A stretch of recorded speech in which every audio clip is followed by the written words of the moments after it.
Coming up in this video. The lies. The lies behind a boat by the river. And did you know that Matt and Iefka are not the only ones building a boat by the river at Huonville? Looks like I'm going to be cast adrift there. Look at that, poetry in motion. Nylene's an H28 sloop, taken on the project of fiberglassing the decks. Decks are all 99, or they're 100% watertight. I think they're 28'6", draw 4 feet, Herreshoff designed.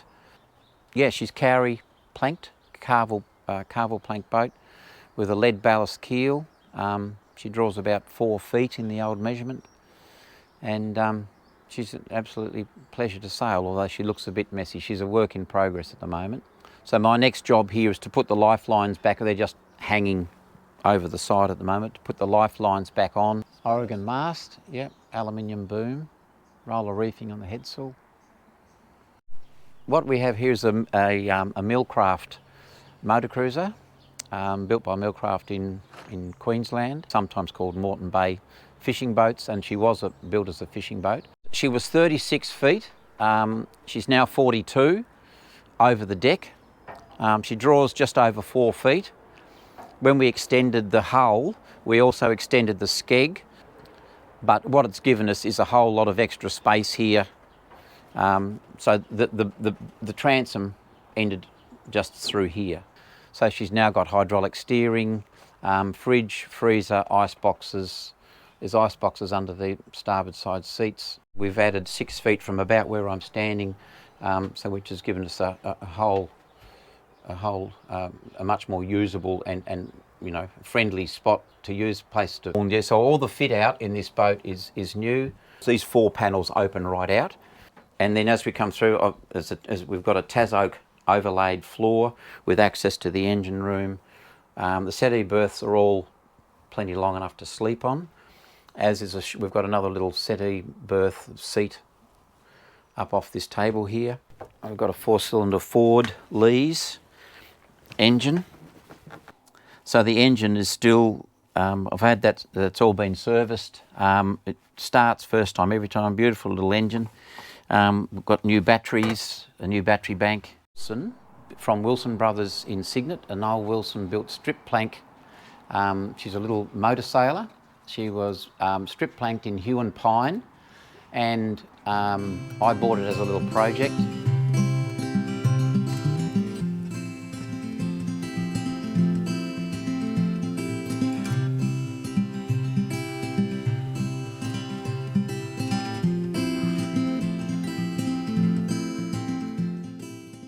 Anthony's decided that it's time to move on a couple of these project boats so that he can focus on his main mission, which we are about to get up close and personal with.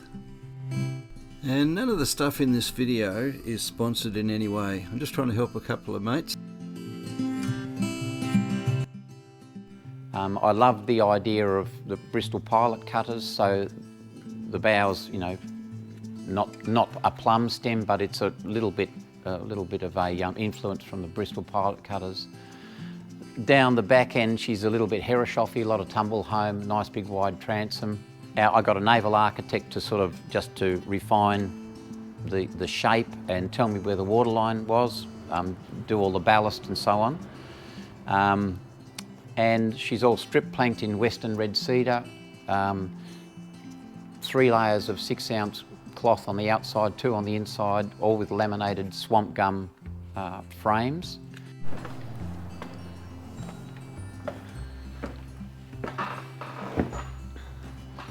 So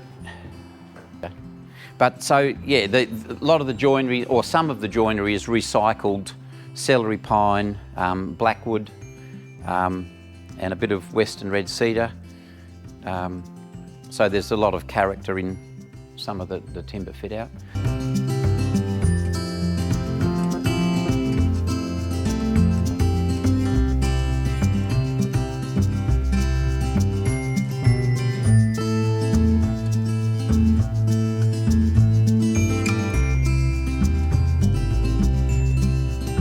A friend of mine who's, given me a little bit of advice from time to time, came back from a trip up north in his boat and said, I've got some winches for you.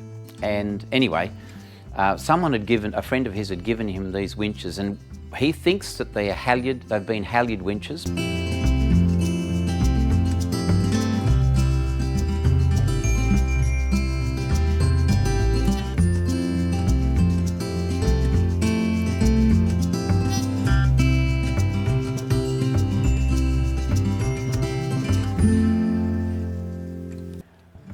They're not self-tailing.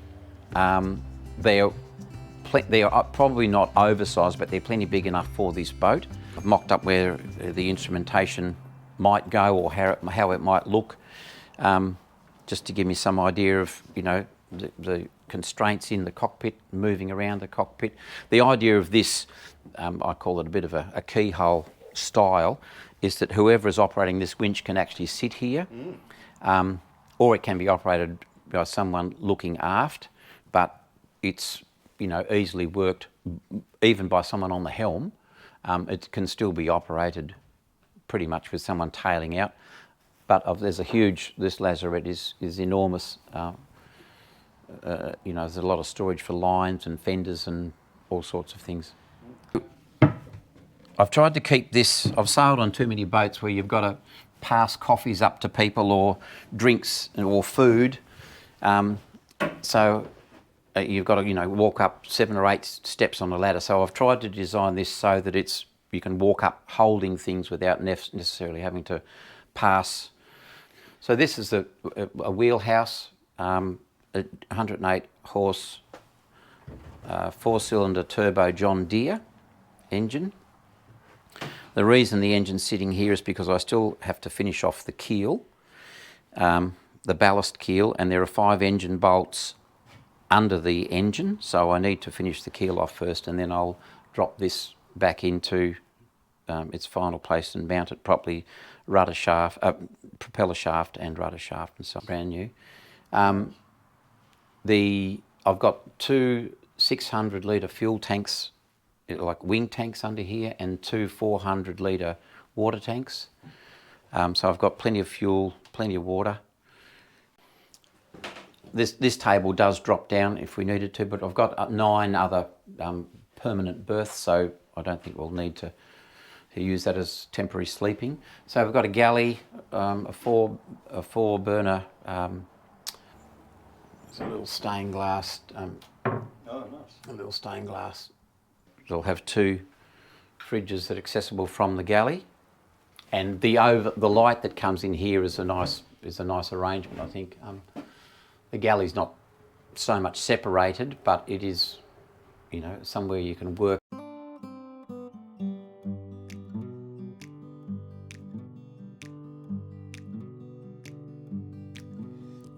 come on the sloop John B, my grandfather and me, around Nassau town we did roll, drinking all night. Got into a fire. Some of the bespoke parts of this fit out, I made these little low voltage lights. So they're just a very low voltage down light. I've got, there's 3 on either side, and then I've got the same globes in these little lights, which are just made of opaque acrylic and Tassie blackwood. They're wired in and they all work. Yeah, so down aft on the starboard side I've got 2 single berths, and then on the port side there's a double berth. Just watch that step. Constable had to come and take him away. Sheriff Johnstone, why don't you leave me alone? Very good company with this motor launch that Anthony is restoring, and we'll be looking for a new home. So it's very handy to have a nice little platforms here which I can spread out on a bit, and I can undercover, so I can organise all my gear and make myself a cup of coffee. To imagine life on the seas in something this size when you live on Sarah Ann for a few days. It's handy to have this, what do you call it, a breakout room. Let's call it a breakout room. Here we quietly venture into the secretive habitat of Matt and Iefka, an elusive breed of boat-building artisans. Their riverside lair brims with rare woodworking tools and the mysterious aroma of celery top pine. Guarding this enchanted realm is Obi, small yet mighty, ever vigilant.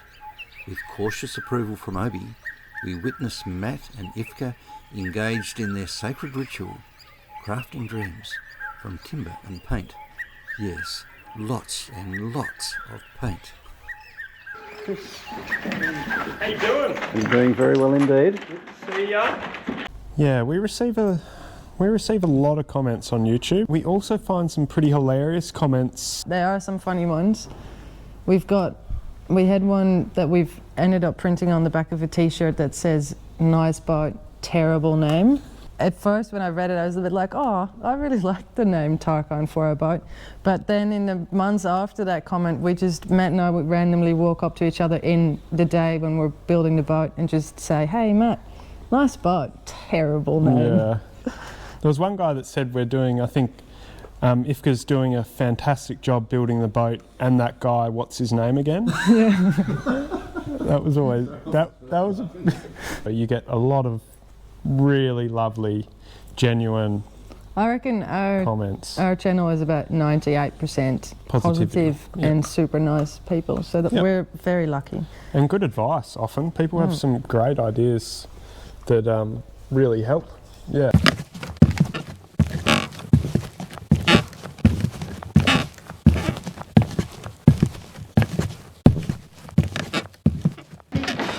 Usually we have a guardrail here, but we've taken it down. Listen, if you were playing it safe, you would never be doing this in the first place. No, well, yeah, we wouldn't be in the shed actually. Yeah, the bulwarks are in and a few cleats on there, and then the next will be the capping rail. Talk us through as I walk backwards off the... Yeah, as you fall back. Well, we've got the cabin and we've just got the cockpit coamings in now. That's taken a lot of thinking time. It's actually, there's more thought than you would think in a cockpit, as you probably know. To make it comfortable, safe and pleasing to the eye, these posts are bolted, they're through deck and bolted. And then this is tenoned in, so it's actually quite a strong unit, because you imagine the force when the main sheet crash jibe or something, yeah, it's a lot of power. So we wanted this area to be very strong. It's also all reinforced down below and fiberglass to the deck. Yeah, it's all stuck to the deck, and then we're going to lay a celery top deck on top of this, same as the cabin top. I was expecting that maybe your helper would be here. She seemed very competent. Bonga, oh, she's left again. Oh, she's left, has she? I know, the good ones always lead. Yeah. He just off paintbrush to his tail. Yeah. Wow. Nice to work with, actually, the model. It's really quite pretty stuff. Yeah. These floorboards are model too. Yeah, we did the floor, the That sole. was such a find. Look at how wide that is. Yeah, that was a big one back in the And day. it's so long, it's beautiful. I love it. There once was a ship that put to sea, and the name of that ship was the Billy O.T. The winds blew harder, bow dip down, blow me bully boys blow. Soon may the wellerman come to bring us sugar and tea and rum. One day when the tonguing is done, we'll take our leave and go. She had not been 2 weeks from shore, and down on her a right whale bore. The captain called all hands and swore to take that whale in tow. Soon may the wellerman come to bring us sugar and tea and rum. One day when the tonguing is done, we'll take our leave and go. Da da da da da da.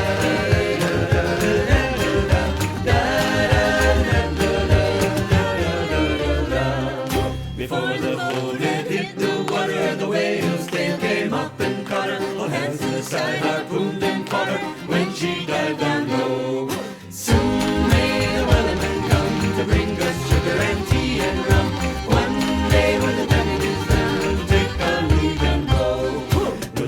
was cut, no whale was freed, and the captain's Have a little sniff.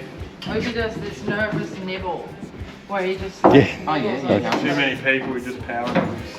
But it's a bit weak. He's used to a quiet shed with 2 people, you know. This is a disruption to the to the routine.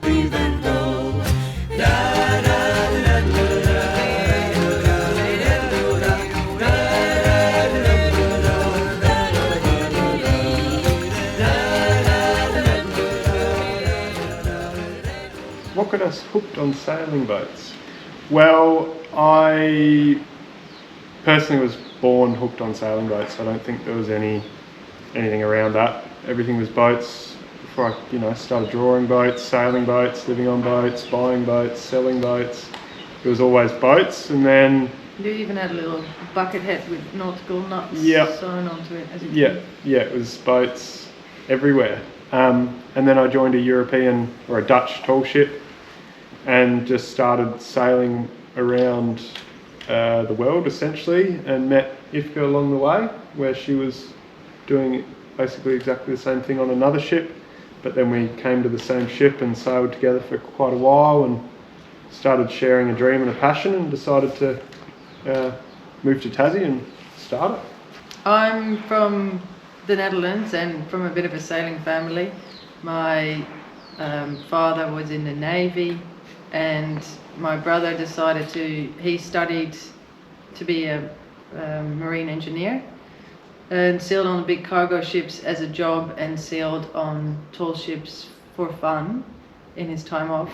And we lost him at sea, and I kind of promised, him and I talked about me going sailing one day, and I wasn't really interested because I was doing social work and all sorts of land-based stuff. But once he passed, I was like, all right, I'll go and give it a go. And I started sailing on the tall ship that he sailed on, and I loved it and stayed. Sailed there for 4 or 5 years, and then on some other Dutch tall ships in off time, and eventually joined Boat Europa, where I met Matt. And then we moved to Tassie. Yeah. What is the funniest thing that ever happened to us while sailing? When did you laugh the most at sea, Matt? You threw a flying fish in my direction once in the ocean. You thought that was funny. I didn't think it was very I like funny. flying fish, yeah. They are very cool. They are amazing, but this one had died, and I didn't think it was that funny. No. But I still ended up here, so must have not been too bad. I had one time racing as a teenager in Cygnet on a 41-foot plywood racing boat, and we were all young and took ourselves very seriously and thought we were amazing. We even made shirts. And it was my 3 mates, and it was light winds, sailing along, and it was really hot, and I actually banged my toe, so I dipped it in the water to cool it down and stop it sort of swelling. And my mate, who was the captain at the time, got very upset that I was creating drag in our, high class racing down in Port Cygnet. With your toe? With my toe, that we actually fell out for 2 years over that and lost friendship. Yep, we only rekindled after 2 years because of that.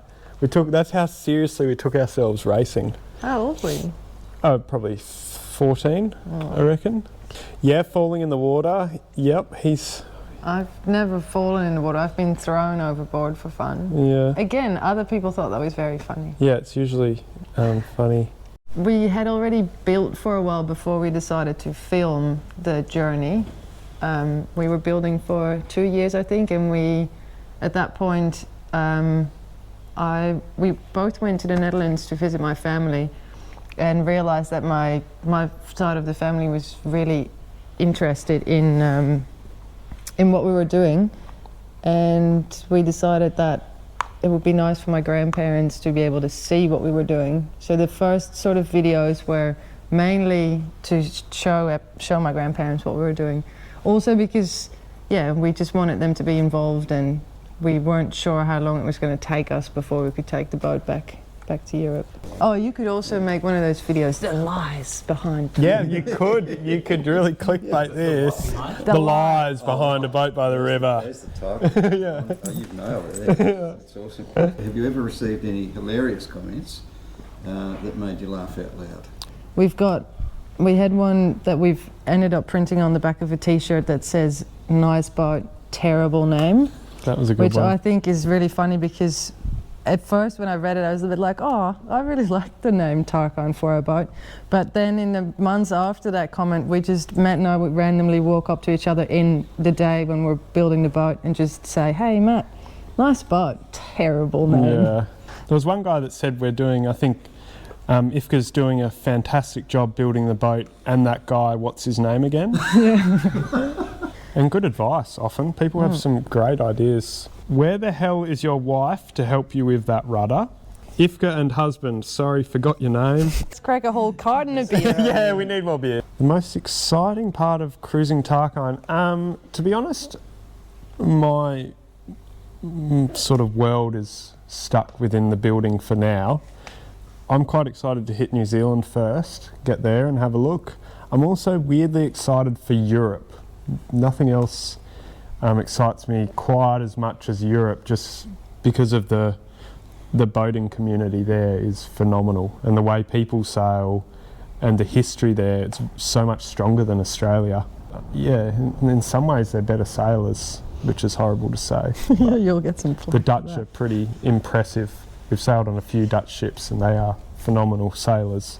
Well, that's right, we've got a Dutch one here. I mean, she made it this far. No, I'm talking Yeah, he's talking 18. You're talking many years ago. their name. Well, yeah, they were amazing explorers. I think what I'm most excited about for the future with Tarkine, and once we've taken her out of the shed and into the water, is I think the quiet. There's a lot of noise every day in the shed with nibblers and planers and table saws and all of that. So I'm really looking forward to the quiet, the endless horizons, the stable sort of, I don't know, cooking for each other, making coffee, the life at sea, the stars, cuddling with Obi when it's bad weather outside and Matt's sailing.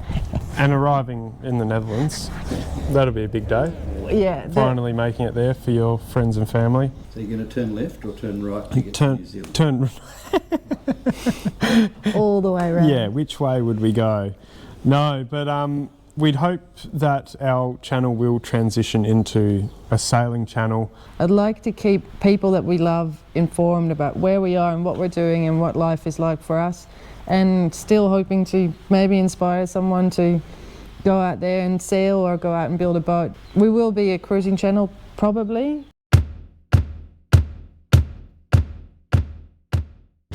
In between sailing adventures, I've paused for some essential repairs, specifically fixing this anchor damage, which recently fell victim to my latest mental lapse.